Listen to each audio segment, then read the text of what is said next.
Hey, what's going on, guys? This is Mias, and today I'm actually going to be reviewing the new Fossil cards and Infernity cards, and there are actually also some other new cards, like, for example, this random-ass Ice Barrier.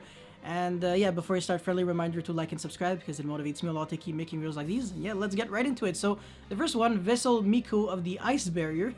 Level 4 water spellcaster effect monster with 1000 attack and 1800 defense. So, you can use it for El Mirage, and you can also use it for Bahamut Shark. So you can only use the first and third effect once per turn. If you control an Ice Barrier monster, even if it is like itself, you can special summon this from your hand. It's cute. I don't know how relevant it is, but it's cute. If you control another Ice Barrier monster, defense position monsters your opponent control cannot change their battle positions. That's like the most random effect I've ever seen in my entire life, so... especially on a card that was printed in 2020, I just don't understand. If you control an Ice Barrier monster, you can banish this card from your graveyard, special summon one Ice Barrier token, level 1, 0 attack, 0 defense. Come on, Konami, why do you still create cards like this? Anyway, second card, this is really interesting. I might actually make a full video just on this card, because it looks really interesting. So, level Resist Wall, it's a normal trap card, so Trap Trick, and it should be like a quote-unquote hard once per turn, but like I said, if the activation gets negated, you can use it. You can use another one. If a monster you control is destroyed by a battle or by an opponent's card effect, you can target one of those monsters, special summon any number of monsters from your deck in defense position whose total level equal the level of that target, but their effects are negated. So this is kind of cool. I can kind of see this being in a way useful in Yang Zings, because even if the effect of your monsters are completely negated, they still float when they are destroyed, which is nice because it's technically considered like a different monster when it dies. And also, I don't know, man, you imagine this in like Cyber Dragons where your Mega Fleet dies and then you just special summon 5 monsters from your deck. 1 Cyber Dragon, triple Hurts, and 1 Core. This kind of looks really sick, but it is a normal trap card, so it is rather a tiny bit slow, but like I said, your opponent will eventually have no other choice but to either run over by battle or probably try to destroy like your monster somehow by a card effect, unless he's trying to like Unicorn or Compulse it. This looks very situational though, so in a game 1, this looks like the kind of card that you probably won't be able to play, and I don't know, man, I just don't know. Like, sure, it's really cool that trap cards allow you to swarm like several, you know, monsters on your field now, which is very nice. Of course, everybody is down for that. Really, Cyber Dragon is like the best strategy to use this probably, because a single level 1 monster like a Nexture plus a Trap Trick, if your Mega Fleet dies, if they go like Battle Phase, attack over your Mega Fleet, and then you change Trap Trick to set this, they can't do anything about it. They can't just say, oh no, all of a sudden I don't want to attack your Mega Fleet anymore. So they have to commit to the attack, and then you use this on damage step because your monster was destroyed by battle. They cannot ash that, so you successfully summon 5 monsters from your deck, and unless they play like Chimera Tech monsters, they probably won't be able to do too much about your 5 monsters, and next turn you just beat them. Like, you can literally play through like several negates when you have 5 monsters on your field, so I don't know, it's cool, but I don't know how practical it is, and this is why I want to make a full video on this. It's a really interesting card though, don't sleep on it. Tellus the Little Angel, outside of being cute, I don't see this card ever being played, so you can only use each effect once per turn, which is already a bad start. If this card is sent from the monster zone to the graveyard, so if you link summon with it or if you tribute summon with it, you can special summon 1 Tellus Wing token, level 1, 0 attack, 0 defense, like Fairy. So basically it's a 1 card link 2 because you can El Mirage for it, but that's just bad. So many cards are 1 card link 2s, so I don't know. If you control a Tellus Wing token, you can banish this card from your graveyard, and 1 spell from your hand, special summon 2 Tellus Wing tokens. Also, you cannot special summon monsters for the rest of the turn except from your hand. I just don't get it. Is there something that this card does that is broken that I can't see? Because right now, this just looks like the most mediocre, garbage, irrelevant card ever printed, so not too down with that, to be honest. This another Angel 01, but this time this actually has a bit of potential. So you can only special summon with the way written in this card's name, first effect once per turn.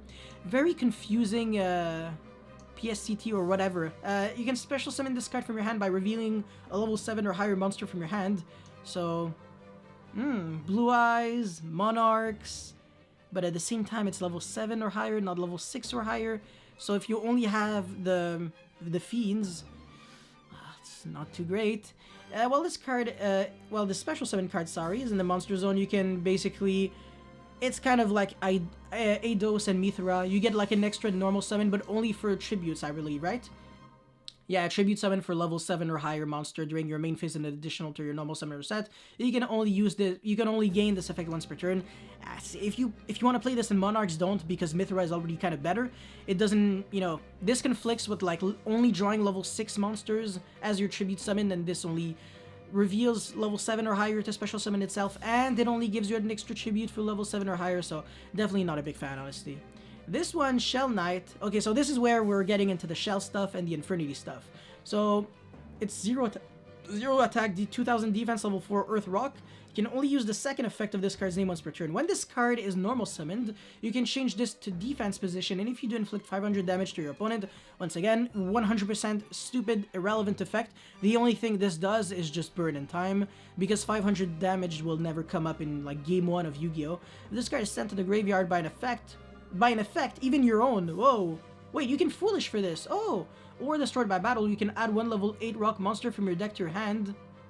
What is a level 8 rock monster that you could have searched from your deck to your hand that could have been really good last format? I wonder. A Block Drag. Oh, well, too bad that card's banned now. Or if you... Sorry, I was going to say Future Fusion. If Fossil Fusion is in your graveyard, you can special summon it from your deck instead. Whoa, but if you do either for the rest of the turn, you cannot activate the effect of cards with that added or slash summon card's name. Oh my god. Okay, never mind. Even if this existed with Block Dragon, it still would have been garbage, because your Block Dragon is like, sent to the graveyard and doesn't search jack shit, so screw that. The Fossil Machines, it's cool, but you can't use them for super poly targets, because all of them must first be special summoned with Fossil Fusion. It's so annoying, man. I thought like the first time I actually saw the Fossil monsters, I was like, yes, finally super poly targets for rocks. But then I saw this and I was like, forget it. Nope. Anyways, level 8 rock fusion effect must first be special, blah blah blah. It needs a one rock monster in your graveyard and a level 7 or higher monster probably from your opponent's graveyard, so it's hard to summon. While this fusion summon card is in your monster zone, monsters your opponent control lose attack equal to their original defense. It's kind of sketch. And it has to be in the monster zone. Oh yeah, but even the extra monster zone is considered the monster zone, duh. Can make up to 3 attacks on monsters during each battle phase, but only has 2100 attack. That's whack. When this card destroys an opponent's monster by battle, you only inflict 1000. Doesn't even have a grave effect. I don't like this, but they do lose a lot of attack, so it's alright. If they're link monsters, they lose 0 defense, because obviously they don't have defense stats. This is... ooh, kind of looks really cool. Fossil Machine Skull Wagon. Level 6, 1700 attack, just pathetic. One rock monster in your graveyard and a level 5 or 6 monster gives you like an option, which is nice. Must be blah blah blah. You can only use the third effect once per turn. Can make up to 2 attacks on monsters during each battle phase. Bro, that's not even dealing a lot of damage. When this card destroys an opponent's monster, you only inflict 800? But this is the effect that might actually see play in real life. You can banish this card from your graveyard, then target one spell or trap on the field, destroy it. The only form of utility that I can see with this card is with Dragma, Nadir Servant, and Dragma Maximus. That's it, that's all. Because, yeah, that's it. And I guess, wait. Oh yeah, it's in Necros decks, right? That's kind of cool. Yeah, Necros can just send like this. And, oh wait, hold on, no, Kaleidoscope, you only send 1 monster. Wait, that's kind of bad. Okay, yeah, that's not too great. Anyways, Fossil Machine Skull Buggy. Ooh, 1400 attack, bro! A level 4 lower monster, that's really easy to achieve. Must be special summon, blah blah. When this card destroys an opponent's monster by battle, inflicts 600 damage. So not only is it impossible to, happen, but also 600 damage does nothing. You can banish this card from your graveyard, add 1 monster that specifically lists the card Fossil Fusion in the text from your deck to your hand. I don't know, it's not that great. This should be... okay, no, I'm going to go with this card now. This is the Infernity stuff, which might actually be quite interesting. So the first card is Contract with the Void. Do you see anything here with the Void? Yeah, I don't know if Konami is trying to create like some sort of lore between Infernity and Infernoid, because outside of being Infern monsters, they don't really have anything in common. But Void is actually now a common thing that they are going to have, and you're going to see this soon enough. So this is a normal spell card, and of course, naturally, it is searchable by Void Vanishment, which is an Infernoid card. If you have at least 3 other cards in your hand, discard your entire hand, then you can special summon 1 Infernity monster or 1 level 8 Dark Dragon Synchro from your graveyard. So if you search this with Void Vanishment, you can't use Contract with the Void, obviously, because Void Vanishment locks you under Infernoid monsters only, and this summons an Infernity monster, or this could revive Borreload Savage, or what else? Beals? Infernity Doom Dragon, obviously, and some stuff, yeah. No, I don't know. It's alright. It's good, actually. Yeah, it's not bad. I mean, the thing is, it actually allows you to just... No, you know what? It is actually rather good, because the thing is, it says then you can special summon 1 Infernity monster or blah blah blah from your graveyard. And the reason why this is broken, well, very good, is because even if you have 0 cards in your graveyard, if you use this, you just still get rid of everything in your hand, and then you revive back Archfiend, and you basically kind of almost full combo from there. So maybe if we get, you know, Laval Chain back to 3, which is obviously very fair and healthy, Konami, why wouldn't we get back Infernity Archfiend back to 3? We could actually see this being a thing, so... Yeah, no, Infernity Archfiend back to 3 and Laval Chain back to 3. Very... Wait, is Infernity Archfiend still at 1? I don't even know, bro. Anyways, let's get into the 2 final cards. So, these are actually the manga monsters. Yeah, I don't think Callan ever played this in the anime. He probably didn't. Infernity Sage, not that I even watched the anime. I watched like a few episodes and then I got bored because I hate Yusei. Infernity Sage, level 2 Dark Fiend Tuner monster, 400 attack, 800 defense. You can only use the first and second effect once per turn during your main phase. As a monster on the field, you can discard your entire hand, so that's kind of cute. Ironically, this almost makes sense to play in Dark World. Yeah, but I wouldn't, because I don't know. I don't think it's that good. Or in Fabled, or in stuff like that. If this card is sent to the graveyard, you can send 1 Infernity monster from your deck to your graveyard. Okay, you must have no cards in your hand to activate and resolve this effect. That's kind of cool. Yeah, you can just set a bunch of cards, activate Foolish, and then just double Foolish, basically. But, I mean, it makes launch, like, really broken, so that's kind of cool.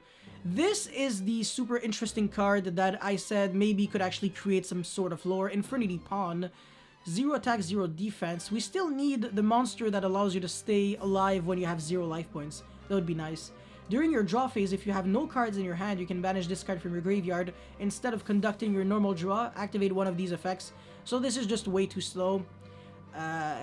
It won't come up before turn 3 or turn 4. So unfortunately, this is already like a 0 out of 10.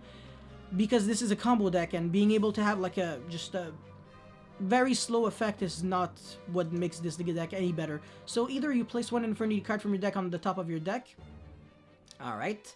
Or you set 1 Void Spell or Trap directly from your deck to your field. But this is exactly what I said. It's the fact that you can actually set Void Feast and Void Vanishment and Void Imagination. So this just makes more sense to play in, yeah, really. This is insane. It literally makes more sense to play in Infernoids than it makes sense to play in Infernity. It's just crazy, man. But you have to have no cards in your hand. It's not that hard, because for Infernoids, you can just always banish the cards from your hand and just have a stacked graveyard, and then if you draw spells or traps or whatever, you just set them. So this could always kind of be good. You can 1 for it, and you already play 1 for 1 because of Decatron. You can mill it if you play Chaos Ruler, the Demonic Magical Dragon or something. And yeah, no, I think it's cool. It's an effect from the graveyard, so why not? But yeah, just kind of interesting cards. Not super insane, but pretty interesting indeed. And that's basically all I had to say in Showcase for this review, I guess, or reaction to those new cards. So thank you very much for watching, and I'll see you next time. Peace.